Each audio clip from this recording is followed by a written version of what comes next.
Story 1. The Bulletproof Business Deal. All right, Northern Ghana. We don't know the exact year, which is somehow more ominous. Just at some point in time, this happened. 16 soldiers from one tribe decided they were going to have themselves a little armed conflict with another tribe. Completely standard, unfortunately, in terms of historical context. Tribal conflicts have been a thing for a very long time. That part's not funny. What is funny, or rather baffling in a way that bypasses funny and goes straight to philosophical, is what they did to prepare. They bought magic protection from a local shaman. Specifically, protection from bullets. Now, before we go further, I want to be respectful here, because traditional beliefs and shamanic practices are a real and meaningful part of many cultures, and I'm not here to dismiss spirituality. I genuinely mean that. However, if you are about to walk into an actual literal gunfight with real bullets fired from real guns, traveling at real velocities through real air, you need more than a vibe. You need more than vibes and a blessing and whatever powder or charm or ritual was involved. You need armor, at minimum, body armor, metal, Kevlar, something with a verifiable track record against projectiles. These 16 men bought what I can only assume was essentially a spiritual insurance policy, and then they walked into gunfire. None of them walked out. Now here's what gets me. 16 people. 16. That's a group decision. That means at some point there was a conversation that went something like, "Hey, should we maybe get some actual protective gear? No, we have the shaman thing. Are we sure that 16 of us are sure? Let's go." Group consensus, democratic process. Everyone agreed, and everyone was wrong. This is what I call the unanimous bad idea problem. It's actually been documented in organizational psychology. It's called groupthink, where a group of people reinforce each other's bad decisions because nobody wants to be the dissenting voice.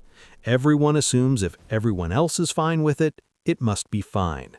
The problem is that groupthink doesn't stop bullets. And look, I've been in group situations where I went along with something I shouldn't have. Not gunfights, obviously. But I once let my friends convince me to eat at a restaurant with a 2-star rating because everyone else seemed fine with it. My stomach was not fine with it for 3 days. I got food poisoning.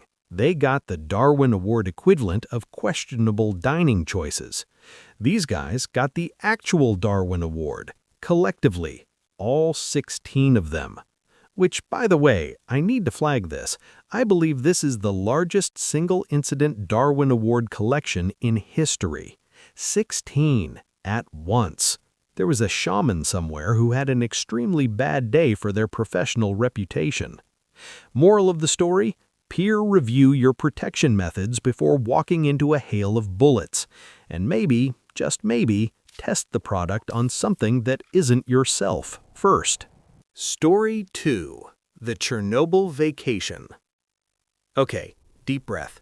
This one is simultaneously darkly hilarious and a little bit "are you kidding me?" and historically significant because it earned what the Darwin Award Committee called the first ever collective nomination for a military unit. 2022. Ukraine. Russian soldiers occupy the Chernobyl exclusion zone. Now, for anyone who doesn't know, Chernobyl, 1986, nuclear explosion, one of the worst nuclear disasters in human history. The surrounding area has been a radioactive exclusion zone for nearly 40 years. It's not a secret. It's in every history book. It's been in multiple documentaries. There's a critically acclaimed TV show about it. HBO made it into a whole thing. There is a place near Chernobyl called the Red Forest. It's called the Red Forest because the trees literally turned red from absorbing so much radiation when they died. The name is extremely on the nose. The forest is red. It is radioactive. It is named for being radioactive. The Russian soldiers set up camp there. And then, and here's the part that ascends this beyond a regular mistake into something almost artistic, they decided to dig trenches in the radioactive soil, throwing radioactive dirt in the air, breathing radioactive particles, sleeping in radioactive trenches for days. Now, I understand they were soldiers following orders and operating in a conflict zone, and the human element here is genuinely tragic, but from a purely logistical, what were the decisions made standpoint, someone looked at the red forest, the red-colored, famously cursed, internationally notorious HBO series famous nuclear disaster zone, and said, yeah, dig in here. A Geiger counter, which is the device that measures radiation, would have started screaming immediately, like not subtly, not elevated readings, more like Mayday, Mayday, abandoned position, if anyone had a Geiger counter, which apparently was a problem. Reports suggest the soldiers either didn't have proper radiation detection equipment, or had equipment and didn't know how to use it, or had equipment, knew how to use it, saw the readings and thought, that can't be right. That last option is the one that keeps me up at night. Because I have done that, not with radiation, but I've looked at a meter or a gauge or a warning indicator and thought, that seems wrong, it's probably fine. The warning light in my car came on once. I drove for another 2 weeks. It was not fine. My mechanic had several feelings about it. The difference is, my mistake cost me money. Their mistake cost them significantly more. The Darwin Award Committee called this the first collective military nomination, a whole unit nominated together for marching into one of the most radioactively contaminated areas on Earth and then landscaping it by hand. The red forest, it's in the name. Red means stop. Red means danger. Red means do not come here and do not dig. I have so many questions about the chain of command that led to this decision, and none of them will ever be answered satisfactorily. Story 3. The FPV Drone Catcher. We're staying in Ukraine because apparently 2024 was a very productive year for this video series. FPV drones. For those unfamiliar, FPV stands for first-person view. These are small, fast, agile drones that a pilot controls remotely through goggles, seeing exactly what the drone sees. They're used in racing, they're used in filming, and in modern warfare, they're used as precision munitions, meaning a small drone that flies directly at a target and explodes on impact. They are, to put it simply, flying bombs. Small flying bombs, fast, maneuverable, designed to detonate on contact. Our story involves a Russian soldier who encountered one of these drones and made a decision that I genuinely cannot explain using any framework of logic available to me. He caught it. With his hands. Bare hands. No equipment, no protective gear, no robotic arm or blast shield or any of the many, many tools that a rational person might reach for in this situation. He saw a drone coming, a drone he presumably knew was a weapon, and he reached out and grabbed it. Now, I want to try to be charitable here. Maybe he panicked. Maybe the instinct just kicked in. You know how sometimes your brain does something before you've consciously decided to do it? Like a ball flies at your face and your hands just go up. Reflexes are a thing. But here's the problem with the reflex theory. FPV drones are loud, they buzz, they whine, they make a distinctive sound that you absolutely hear before they arrive. There's time to not catch it. There's time to, for example, run in the opposite direction, or dive, or do anything other than reach out and grab the tiny flying exclusion. He grabbed it, and then it did what it was designed to do. I genuinely cannot watch a flying disc, a frisbee, anything airborne the same way anymore. My brain now has an extra step. Is this thing armed? For most people, the answer will always be no. For this gentleman, the answer was very much yes. Darwin Award? Yes, obviously. But also this one comes with a note that says, please, in any situation involving small flying objects in a conflict zone, let the thing pass. Story 4. The Vietnamese Detonator Demonstration. All right, 2005, Vietnam. A man named Nguyen, which, for context, is one of the most common surnames in Vietnam, so this tells us almost nothing about who specifically we're talking about, which is maybe for the best. Nguyen has in his possession an old detonator, a blasting cap, the kind of device that, when triggered, creates an explosion designed to set off a much larger explosive. It is, at its core, a small thing whose entire purpose is to cause a bigger explosion. He has an argument with someone about whether or not this specific detonator still works, and here is where I need you to really sit with me, because this is the moment, this is the fork in the road. On one side, good question, maybe we don't find out. On the other side, what Nguyen did. He put the detonator in his mouth to prove it wouldn't go off, to demonstrate that it was inert, safe, no longer functional. His method of proving this was to place the live end in his mouth and then connect the wires to a 220-volt power socket. And I'm trying to understand the logic chain here. Walk with me. Step 1, someone says, I think that detonator still works. Step 2, Nguyen says, no it doesn't, watch. Step 3, rather than, throwing it at a wall or putting it in a bucket of water or literally any form of remote testing, he puts it in his mouth.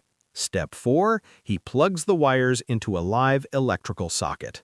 Step 5, science happens. Now, there are so many alternative demonstration methods available to a person who wants to prove a detonator doesn't work. You could attach it to a string and trigger it from a distance. You could put it in a box. You could take it outside and stand very far away. You could hire an actual explosives professional to evaluate it. The mouth was not on my list of options. The mouth was not on anyone's list. The mouth is specifically the opposite of where you should put an explosive device you're trying to test. The part that gets me, the part that I keep coming back to, is the 220 volts. He didn't just put it in his mouth and think about plugging it in. He actually plugged it in. He completed the circuit. He committed to the experiment with full physical follow-through. That is a level of dedication to proving a point that I respect even as I cannot comprehend it. I have made arguments before. I have been stubborn. I have doubled down when maybe I shouldn't have. I once argued with my friend for 20 minutes about whether a tomato is a fruit or a vegetable, and I was agitated about it. I was committed to that bit. I did not put anything in my mouth to prove my point. I think that's where I drew my line, and I'm grateful for it. Darwin Award, presented posthumously, with genuine bewilderment. The detonator did, in fact, still work. He proved his friend right, in the most ironic way imaginable. Story 5. The world's most counterproductive quality check. And finally, we close with a story that is so perfectly, geometrically stupid that it almost feels fictional. It feels like something a writer would invent as a cautionary tale, and yet, here we are. 2003. Location unknown. A man attempts to rob someone. He points his gun, he pulls the trigger. The gun doesn't fire. Now, this happens. Guns malfunction. It's called a misfire. Professional firearms trainers spend time teaching people what to do when this happens. There are protocols, safe protocols, protocols that involve not pointing the weapon at yourself. Our man is not a professional firearms trainer. He looks at the gun. He thinks, Why didn't that work? And then, and please follow the logic here, or rather, try to follow the logic because I'm not sure logic is the right word, he looks directly into the barrel to see what the problem is, and he pulls the trigger again. I'll let that settle. He looked down the barrel and pulled the trigger to see why it wasn't firing. The gun, apparently having just needed a moment, fired. I genuinely don't know where to begin with the troubleshooting methodology here because this is the single worst diagnostic approach I have ever encountered. Not just in guns, in anything. Like, imagine your car won't start. You pop the hood, you lean your face directly over the engine, and then you try to start it again. That is the energy here. That is the decision-making framework. Imagine your computer freezes. You put your face up to the fan vent, and then you spam the restart button. There is something deeply, profoundly human about wanting to look at the thing when the thing doesn't work. I get it. When something breaks, you want to examine it. You want to understand it. The instinct to peer at the malfunctioning object is relatable. The fatal error is combining look at the thing with also activate the thing simultaneously.